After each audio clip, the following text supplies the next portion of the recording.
안녕하십니까, 이태인입니다. 2025년 9월 도널드 트럼프 미국 대통령이 기존 H-1B 취업 비자를 제외하고 신규 H-1B 취업 비자의 연간 수수료를 10만 달러로 인상한다고 발표하면서 전 세계적으로 큰 파장이 일고 있습니다. 이에 중공 당국은 곧바로 대응에 나섰습니다. 중공은 이른바 K-비자 제도를 대대적으로 도입한다고 밝혔습니다. 이 비자는 전 세계 이공계 대학 졸업생들이 기업의 초청 없이도 중국에 입국할 수 있고 체류 및 취업이 가능하도록 허용하는 제도입니다.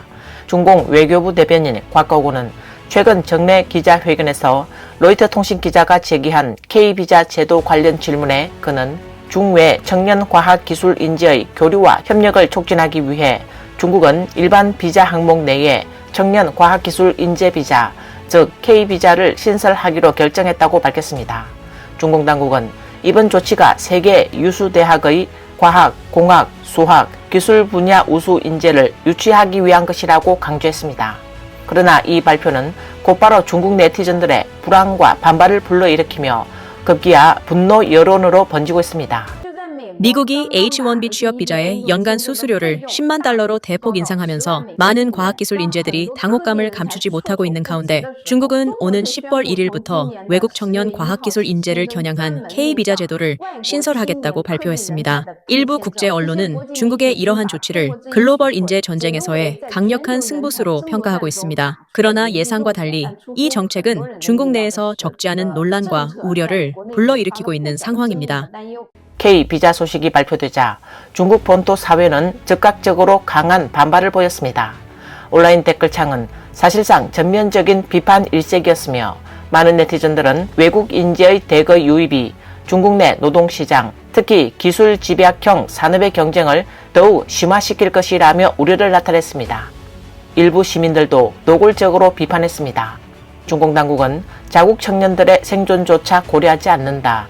외국인만 위한 정책이지 정작 우리 젊은이들은 버려지고 있다라는 분노의 목소리도 이어졌습니다. 국내에서 제기되고 있는 주요 우려는 이번 K-비자의 진입 장벽이 생각보다 낮아서 평판 좋은 대학이나 기관의 학사 학위만 요구한다는 것입니다. 전 세계적으로 보면 자격 요건을 충족하는 사람이 꽤 많은 거죠. 특히 인도 언론이 이 사안을 집중 보도하고 있고 인도 내 젊은이들 사이에서도 중국 진출에 대한 관심이 높아지고 있다고 합니다. 이런 점이 국내 청년들 사이에 우려를 불러일으키고 있는 이유입니다. 이렇게 한꺼번에 외국 인력이 몰려오면 우리 국내 취업 시장에 영향을 미치는 건 아닐지 걱정스럽습니다. 또한 현재로서 K-비자가 인도인들에게 가장 큰 매력으로 작용하고 있는 것으로 보입니다. 아니, 인도가 우리나라를 점령하려는 건가요? 10월 1일부터 K-비자가 시행됩니다. 그런데 인도 관영 언론이 이상할 정도로 계속 우리 쪽을 재촉하고 있습니다. 그걸 본 일부 누리꾼들은 슬슬 불안감을 느끼기 시작했습니다. 설마 우리 땅이 탐락이라도 한 걸까요? 진심으로 걱정되는 건 나중에 우리 딸이 자라났을 때 거리마다 인도인들로 가득한 세상이 될 수 있습니다. 요즘 온라인에서 곧 시행될 K비자에 대해 불만을 토로하는 사람들을 많이 봤는데 사실 그 비자는 이미 시행 중입니다. K비자가 뭐냐고요? 간단히 말하면 중국판 H-1B 비자입니다. 해외 학사 졸업생들을 중국으로 불러들여 일하게 하겠다는 비자입니다. 겉으로 보기엔 좋아 보일 수 있지만 속을 들여다보면 문제점이 꽤 많습니다. 수많은 외국인 학사 졸업생들이 중국에 몰려들어 우리 중국 대학생들과 일자리를 두고 경쟁하게 될 겁니다. 그렇다면 극복기에는 국제 협력을 내세운 이 K-비자가 왜 중국 국민들의 전면적인 분노를 불러왔을까요? 그 이유는 바로 중국의 극심한 경기 침체와 고용 절벽에 있습니다. 공장과 기업이 잇따라 문을 닫으면서 자국민의 일자리 상황은 이미 한계에 다다른 상태입니다. 2025년 중국의 대학 졸업생 수는 1222만 명으로 역사상 최대 규모를 기록했습니다. 최근 혁룡강 대학교에서 열린 채용 박람회에서는 9,000개 일자리 모집에 11만 명이 몰려 그야말로 살인적인 경쟁률을 보였습니다. 이처럼 국민 실업 위기가 심각한 상황인데도 중국 당국은 자국 청년의 일자리 대책보다 K-비자를 추진하면서 외국 인재 유치에 막대한 자금을 쏟아붓고 있습니다. 일부 전문가들은 중공의 진짜 목적은 자국민 고용이 아니라 미국과의 기술 인재 전쟁에서 우위를 점하기 위한 것이다 라고 지적했습니다. 미국 사우스캐롤라이나 대학교 아이켄 경영대학 사전교수는 이번 K비자 정책에 대해 중국의 K비자는 이미 숙련된 전문가가 아니라 경력 초기의 젊은 층을 겨냥하고 있다. 이는 매우 어리석은 결정이다. 이 비자는 인재를 스카우트하는 게 아니라 남은 찌꺼기를 주워 담는 격이다. 결국 중국은 다른 나라가 쓰다 남긴 사람들을 줍고 있는 셈이라고 직설적으로 꼬집었습니다. 한편 전 북경 변호사이자 민주진영 캐나다 의장인 외건평은 해외 언론과의 인터뷰에서 중공의 목적은 수많은 해외 청년 과학기술 인재를 단기, 장기로 중국에 불러들여 과학기술 기밀을 흡수하려는 것이다. 중공은 그들에게 돈과 명예, 이익을 주며 성과를 중국으로 이전하도록 유도하고 있다라고 밝혔습니다.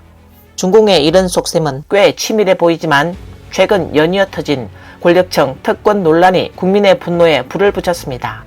호화주택과 거액 예금으로 논란이 된 천용인 양난난 사건, 그리고 정상급 스타로 떠오르던 우몽룡의 의문사 사건은 중국인들에게 체제에 대한 마지막 환상을 무너뜨리고 있습니다. 붉은 후세대들의 사치스러운 삶과 생존을 위해 발버둥치는 평범한 민중의 대비는 결국 노예 같은 삶에 분노한 민중의 폭발로 이어지고 있습니다. 중국 최대 지식 플랫폼인 지호에서는 한 네티즌이 이렇게 물었습니다. 10월 1일부터 시행되는 K비자가 우리 같은 보통 사람들에게 어떤 영향을 줄까? 이에 한 누리꾼은 다소 풍자적인 답변을 남겼습니다. 혹시 이 정책을 만든 사람이 진짜 애국자일 수도 있지 않을까? 국내의 부패와 지옥 같은 노동 환경에 질려서 전 세계의 자유민주 인사들을 불러들여 시위하고 계몽하고 결국 중국의 민주화를 앞당기려는 건 아닐까? 이 한마디는 지금의 중국 현실에 대한 민중의 냉소와 절망, 그리고 자조 섞인 풍자를 그대로 드러내고 있습니다. 이런 낙관적인 해석은 곧바로 중국 네티즌들의 차가운 비웃음을 샀습니다. 외국인은 귀빈대우, 자국민은 여전히 소모품일 뿐 지금 중국 대학 안에서도 벌어지는 일 아닌가요? 광주에 그렇게 많은 아프리카인들이 있는데 그들이 시위를 한 적이 있나요? 들어본 적이 없습니다. 초국민 대우가 어떤 건지 한번 알아보세요. 그들만을 위한 특별 부서가 따로 있습니다. 이처럼 중국인들 사이에서는 외국인만을 우대하고 자국민은 천대하는 역차별 구조에 대한 분노가 걷잡을 수 없이 커지고 있습니다. 현재 수많은 중국인들이 일자리조차 구하지 못해 생계를 걱정하는 상황에서 중공은 오히려 K비자로 국문을 활짝 열어 외국인 인재를 유치하겠다고 나서며 민심에 불을 질렀습니다. 심지어 중공을 열렬히 옹호하던 소분홍들마저 이번만큼은 중공 당국을 향해 등을 돌렸습니다. 2025년 10월 1일은 중공에게 건국절이자 정권 탈취 76주년이 되는 상징적인 날이었습니다. 하지만 올해 그날 중공이 받은 선물은 축하가 아닌 분노의 여풍이었습니다. 수많은 네티즌들이 중국 본토 영상 플랫폼 빌리빌리에 중공인민해방군 영상을 올리며 조롱과 항의의 댓글을 달았습니다. 심지어 일부 이용자들은 중공 군인과 인도 장교가 국경에서 대치하는 장면을 올리며 이게 무슨 청년 인재 교류냐, 나라가 미쳤다는 식의 비판적 메시지를 덧붙였습니다. 그 결과 댓글창은 순식간에 K비자 반대, 청년 고용 먼저 해결하라 라는 분노의 목소리가 뒤집혀버렸습니다. 올해는 내가 국경을 지킨 첫 해입니다. 올해는 내가 국경을 지킨 두 번째 해입니다. 올해는 내가 국경을 지킨 7번째 해입니다. 올해는 내가 국경을 지킨 13번째 해입니다. 올해는 내가 국경을 지킨 14번째 해입니다. 조국이 국경을 저에게 맡기면 나는 청춘을 조국에 바칩니다. 경례. 경례. 경례! 경례. 경례. 중공의 K비자 정책을 두고 네티즌들의 조롱과 분노는 더욱 거세지고 있습니다. 이제 중국 국경을 넘는 사람이 없을 거예요. 인도인들이 이제는 K비자로 당당히 정문으로 들어오겠네요. 일부 네티즌은 이처럼 비꼬는 댓글로 중공의 자가당착을 날카롭게 지적했습니다. 누굴 막겠다는 거죠? 앞에서는 지키고 뒤에서는 초대하는 꼴 아닙니까? 이제 국가 방위의 개념도 희극이 됐어요. 더 나아가 많은 네티즌들은 중공이 오랫동안 선전해온 국가보위식 애국심을 정면으로 비판했습니다. 외국인은 절대 들이지 않는다더니 이제는 그들의 피와 땀을 헛되게 만들고 있다. 집이 도둑맞았는데 이제 와서 뭘 지킨다는 거죠? 우리의 국경은 지켜졌지만 집은 이미 도둑맞았다. 댓글창에는 눈물을 흘리는 이모티콘과 함께 도둑이 집을 털었다. 그게 바로 매국노다. 앞에서는 군인이 목숨을 걸고 막고 뒤에서는 도둑질을 한다와 같은 분노 섞인 반응이 줄을 이었습니다. K비자 논란이 확산되는 가운데 일부 중국 네티즌들은 중공을 향해 사랑은 인도에서 온다며 냉소적인 비아냥을 쏟아냈습니다. 이들은 대부분 그동안 애국주의라는 이름으로 세뇌된 이른바 애국청년층으로 보입니다. 그러나 이번 사태는 그들조차 등을 돌리게 만들고 있습니다. 2020년 중인 국경 충돌이 발생했을 당시 비공식 통계에 따르면 중공군 병사 60여 명이 사망한 것으로 전해졌습니다. 그때 양국은 일촉즉발의 긴장 상태에 빠졌습니다. 그런데 최근 미국이 H-1B 취업비자 신규 규정을 강화하자 일자리를 잃은 인도인 노동자들이 대거 중국행을 모색하면서 이번 K비자가 그들의 새로운 통로가 될 가능성이 커졌습니다. 이는 이미 실업률이 폭등한 중국 내 취업난과 직결된 문제로 중국인들의 생존 본능을 정면으로 건드린 결정타가 되었습니다. 일부 네티즌들은 중공의 관영 매체가 방송한 군사 보도 프로그램 영상을 다시 꺼내들었습니다. 영상 속에는 국경을 수호하라는 구호와 함께 전형적인 당 문화식 선전 어투로 나레이션하는 앵커의 모습이 담겨 있습니다. 하지만 그 아래에는 수많은 애국 청년층들이 남긴 분노와 조롱이 섞인 댓글이 매곡히 달렸습니다. 이제 인도인들이 대문으로 들어온다. 전방에서는 피를 흘리며 지키고 후방에서는 집을 팔아넘긴다.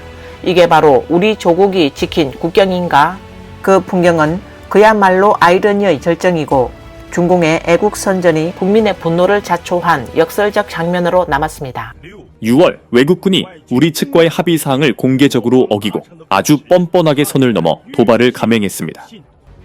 중공이 새롭게 도입한 K비자 정책을 둘러싸고 이번에는 중공의 핵심 지지층이었던 애국 청년층마저도 분노와 허탈감을 감추지 못했습니다. 한 네티즌은 이 영웅들이 목숨 걸고 나라를 지키는데 생각하면 할수록 마음이 아프고 화가 난다. 그래도 어쩌겠는가. 그냥 야식이나 먹으러 가야겠다. 또 다른 이는 서쪽은 우리가 지키고 동쪽은 그들이 오네. 우리가 맞고 정부는 맞이하네. 중국인이 외국인보다 못한 게 뭐가 있는가. 이 현실이 너무나 슬프다라며 냉소적으로 말했습니다. 더 많은 누리꾼들은 중공의 K비자 개방이 중국 청년층의 일자리를 빼앗을 것이라며 불안감을 드러냈습니다. 화가 나서 밤새 잠을 못 잤어요. 그들이 찾는 건 외국의 학사 출신이잖아요. 우리 자국 대학생들도 생존이 어려운데 해마다 대학 졸업생은 늘어나는데 정부는 오히려 외국인 유입 문턱을 낮추고 있네요 라고 말했고, 또 어떤 네티즌은 맑은 사랑 오직 중국을 위하여 우리 조국의 1220만 명의 대학생들이여 함께 부흥하자는 중공의 감성 선전 문구를 풍자로 패러디했습니다. 이에 한 대학 신입생은 이건 1년치 졸업생 숫자예요. 우리도 이미 불안합니다 라고 댓글을 남겼습니다. 한편 일부 네티즌들은 중인 국경 충돌에서 전사한 중국군 병사들의 이름을 올리며 추모했고, 또 다른 사람들은 실질적인 행동 지침까지 공유했습니다.